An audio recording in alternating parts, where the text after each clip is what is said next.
Diceritakan di awal film, seorang ketua geng mafia sedang menato tubuhnya di suatu tempat. Sang ketua geng kelihatan beringis kesakitan saat tubuhnya ditato dan komplain terhadap tukang tatonya yang merupakan seorang lelaki tua rentak. Tak lama kemudian salah satu anak buahnya membawa sepucuk surat yang setelah dibuka isinya adalah pasir hitam. Pak Tua yang mengetahui sesuatu itu mendadak pucat wajahnya dan hal itu membuat semuanya heran. Pak Tua pun menjelaskan setahun yang lalu dengan suasana dan kondisi yang sama seperti sekarang telah terjadi pembantaian terhadap beberapa orang anggota mafia yang melibatkan dirinya sebagai korban yang selamat dari serangan suatu makhluk yang ganas. Dia pun memperlihatkan bekas luka beserta gambar yang ditato makhluk yang menyerangnya. Si ketua mafia dan anak buahnya hanya tertawa ketika melihat tato si Pak Tua yang menggambarkan seorang ninja dan menganggapnya itu hanyalah dongeng dan omong kosong belaka. Tapi sekonyong-konyong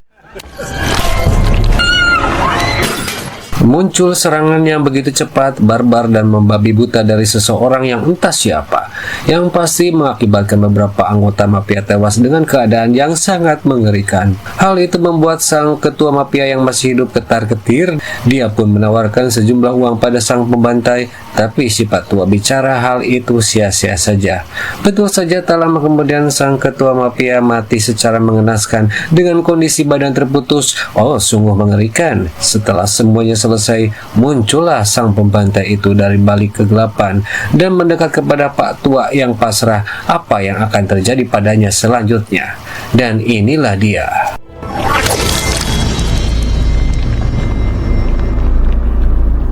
Adegan film beralih ke kota Berlin, Jerman, tempat markas Europol berada. Seorang agen penyelidik bernama Mika menemui atasannya bernama Maslow dan memberikan informasi tentang penyelidikannya atas rangkaian pembunuhan misterius yang terjadi saat itu. Salah satu yang menarik perhatian adalah pembunuhan atas Perdana Menteri Rusia yang setelah diselidiki ada sangkut pautnya dengan sebuah klan Ozuna, di mana klan ini adalah organisasi beranggotakan ninja yang dibayar untuk mengeksekusi target dan telah ada sejak ribuan tahun. Maslow yang awalnya tidak percaya dengan informasi dari Mika akhirnya menerima pendapat Mika setelah diberi data dan fakta yang kuat.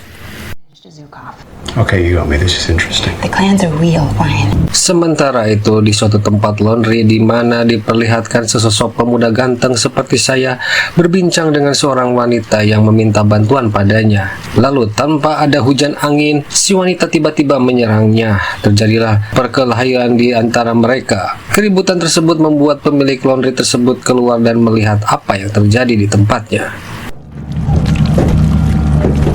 Lalu si pemuda yang telah menewaskan si wanita tadi pergi ke kosannya. Dia memeriksa barang-barang kepunyaannya yang ternyata adalah senjata-senjata yang biasa digunakan oleh ninja. Bisa disimpulkan bahwa pemuda ini adalah seorang ninja dan dia bernama Raizo. Tokoh utama film ini, kemampuan hebat yang dimiliki Raizo didapat karena dia tak bosan untuk pelatihan mengasah ilmu bela diri ninjanya setiap hari. Selain itu, Raizo dulunya adalah seorang anak yatim piatu yang dididik di sebuah perguruan ninja bernama Klan Ozuno, di mana klan ini menampung anak-anak jalanan yang tidak punya keluarga untuk dijadikan seorang ninja.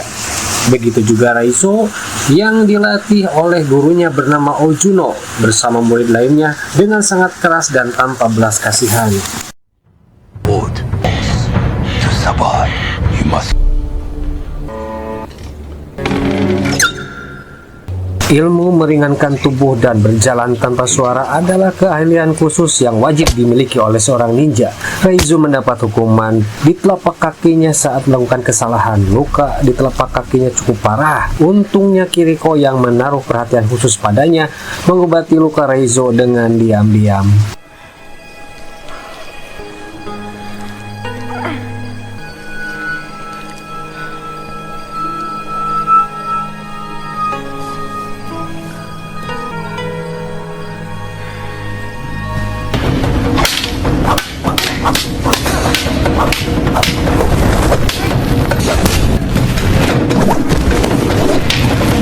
Pada suatu ketika, Raizo berduel dengan salah satu murid. Lawan duel Raizo bertindak curang sehingga membuat Raizo kalah.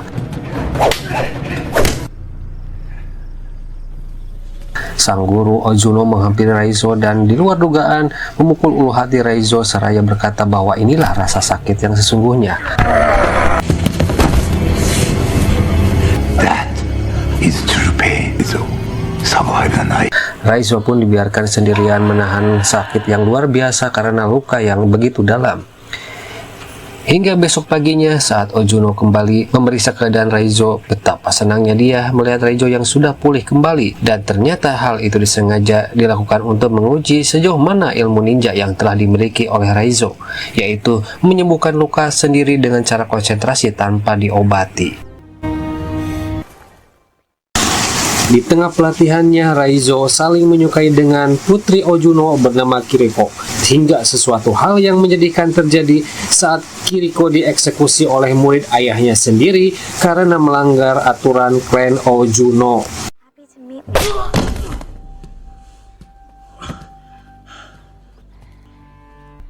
Kiriko menolak perintah ayahnya untuk melukai lawan duelnya sehingga dia dihukum.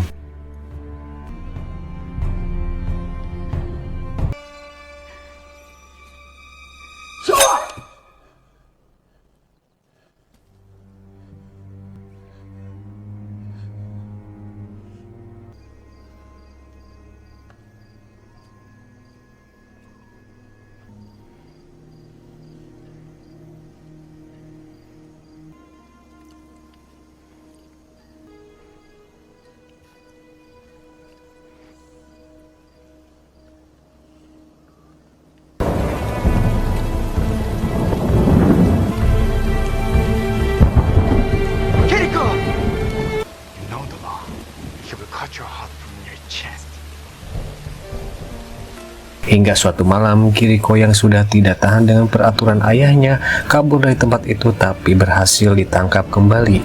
Akibatnya dia pun ditewaskan oleh murid Ozuno di hadapan Raizo yang diam tanpa bisa berbuat apa-apa.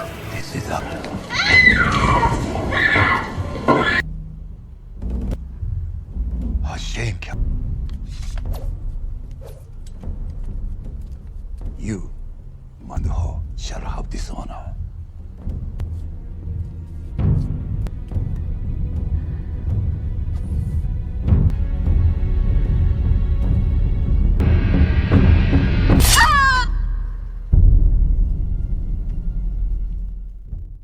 Beberapa tahun kemudian tiba saatnya Raizo untuk ujian praktek. Dia pun disuruh Ozuno untuk menghabisi seseorang. Ternyata targetnya seorang yang berbadan besar dan mempunyai ketahanan fisik yang kuat. Raizo dengan susah payah dan berdarah-darah untuk bisa mengalahkannya.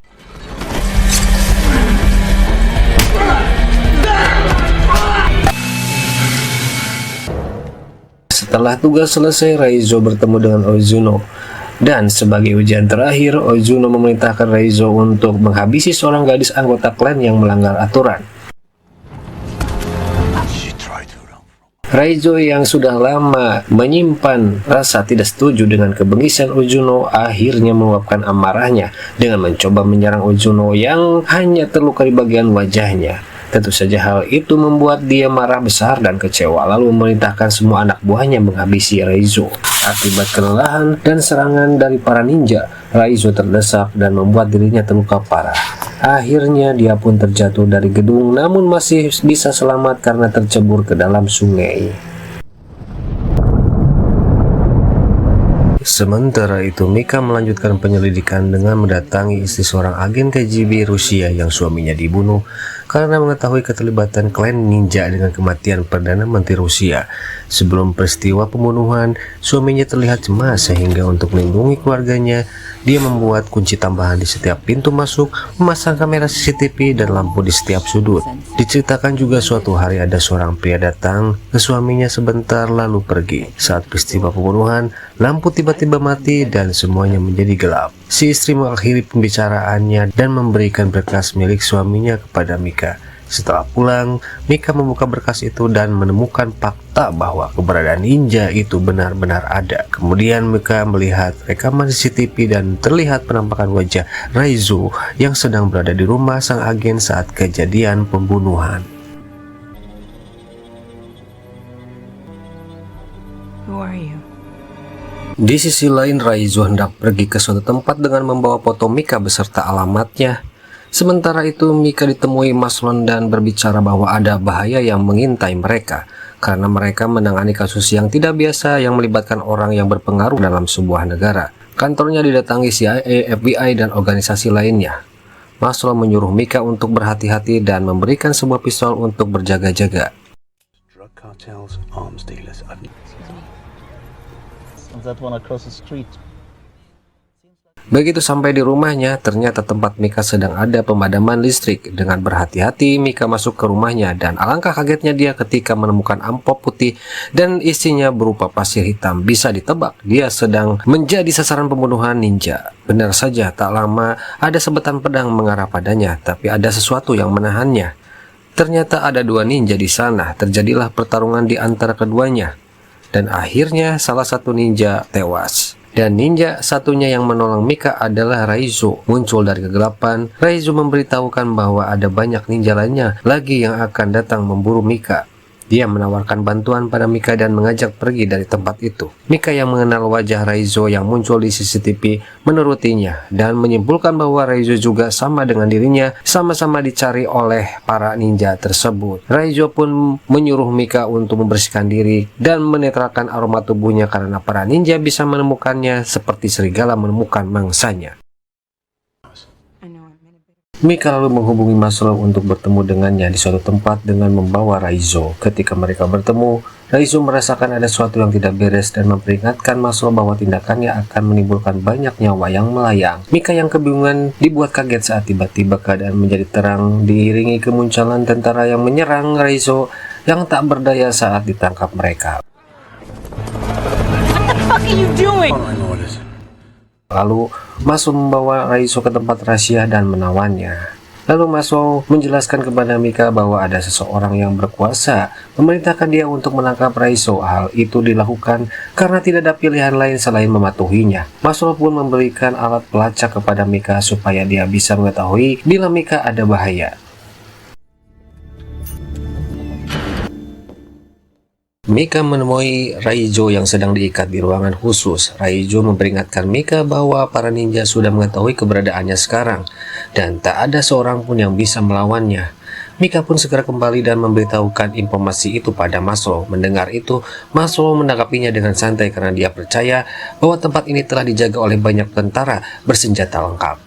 Tapi tak berselang lama, keadaan menjadi gelap. Seketika suasana menjadi tegang, ternyata klan ninja memang benar-benar sudah berada di tempat itu. Dan pembantaian brutal pun dimulai.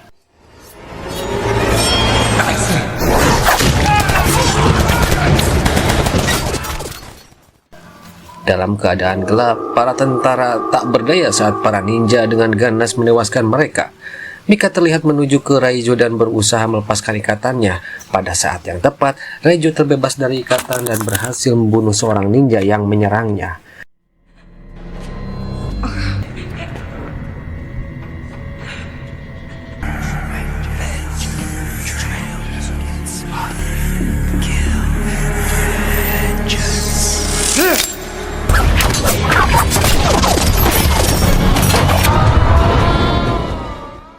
Dengan susah payah dan penuh luka, Raizo bisa lolos dari serangan para ninja dengan cara dibawa pergi oleh Mika naik mobil dan pergi ke suatu tempat untuk sembunyi.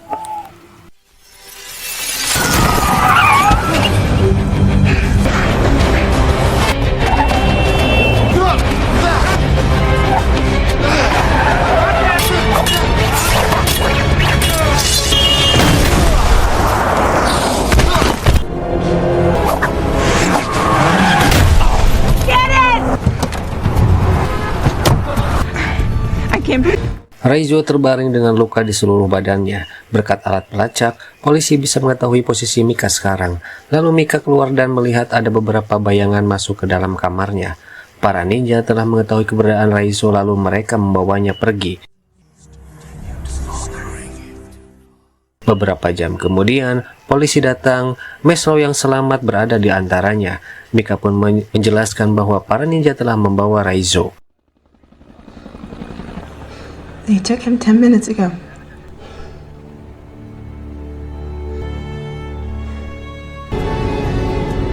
You are Ozun.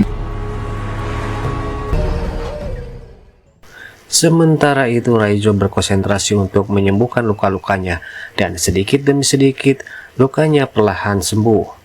Raizo pun bertemu dengan gurunya Ozuno, menyatakan dulu Raizo dipersiapkan sebagai pengganti dirinya memimpin klan, tapi akibat berkhianat Ozuno kecewa dan akan mengeksekusinya. I felt such pride. How get this? Be avenged. Raizo pun diikat di sebuah tiang. Ozuno memberikan sebuah pukulan perpisahan kepada Raizo dan memerintahkan anak buahnya bernama Takeshi untuk menewaskan Raizo. Sekilas Takeshi melihat ada alat pelacak jatuh dari mulut Raizo. Tak berselang lama, muncul para tentara yang dipimpin Maslow menyerang tempat klan tersebut. Para ninja mampu menandingi para tentara tersebut.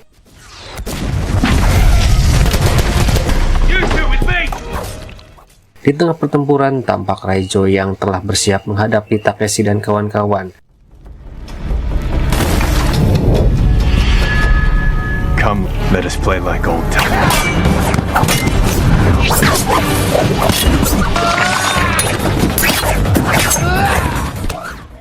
Pertarungan pun terjadi. Raizo walaupun sendiri bisa mengungguli mereka, Takeshi pun tewas mengenaskan di tangan Raizo.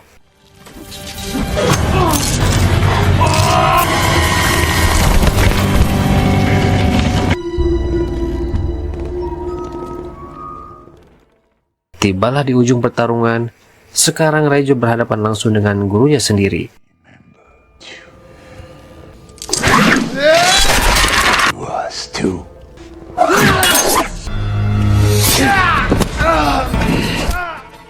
Untuk sementara, Raizo harus terdesak oleh serangan-serangan yang dilancarkan gurunya.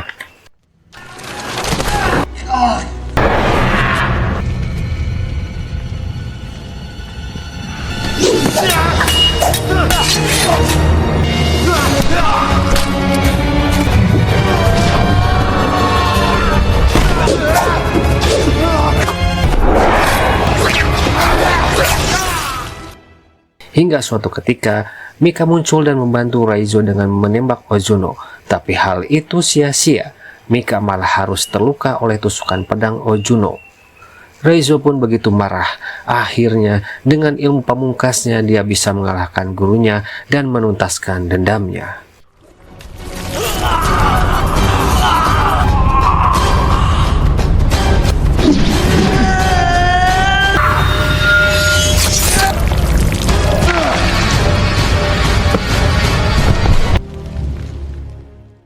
Setelah semuanya selesai, Raizo membawa Mika dan berusaha menyembuhkan lukanya. Tak disangka Mika masih hidup. Itu karena ternyata Mika mempunyai kelainan posisi jantung sehingga bisa selamat dari maut akibat tusukan pedang Ozuno.